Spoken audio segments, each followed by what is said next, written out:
That's right. Lesson number 2, don't get high on your own supply. Of course, not everybody follows the rules, huh? Hive is a 2-player abstract strategy game. The goal is to surround your opponent's bee on all 6 sides. On your turn, you can take one of 2 actions. The first action is to bring a new piece into play. The other option is to move a piece already in play.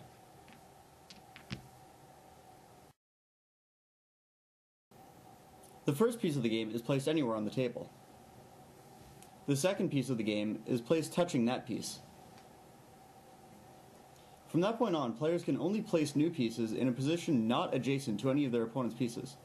For instance, the white player cannot place this ant next to this black beetle, but he can bring the ant into play here. Players must bring their queen in on the first 4 moves of the game. Players cannot move pieces until their queen is placed.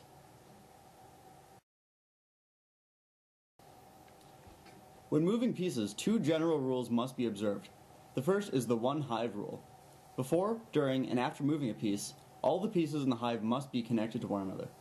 So even though this ant could otherwise slide over to this other position, we see that by doing so, between the movement, the hive is broken into 2 different pieces, so that move isn't legal. The second rule is the freedom of movement rule. Except for the grasshopper, and in most situations the beetle, pieces must be able to physically slide to their new positions. So, for instance, this bee might want to move to either of these 2 adjacent empty spots, but can't because the pieces are blocking it in. The bee may slide to any adjacent space. The ant can slide any number of spaces around the outside of the hive. The spider can slide exactly 3 spaces along edges of other pieces, and it can't backtrack during this movement.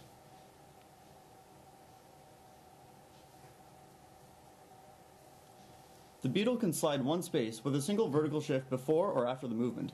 That means it can climb on top of other pieces. Pieces underneath beetles cannot move.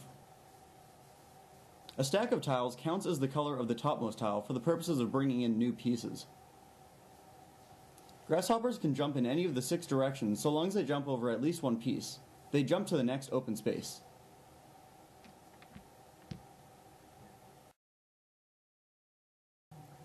In Hive, it's very important to control the outside of the hive to be able to control which pieces can move.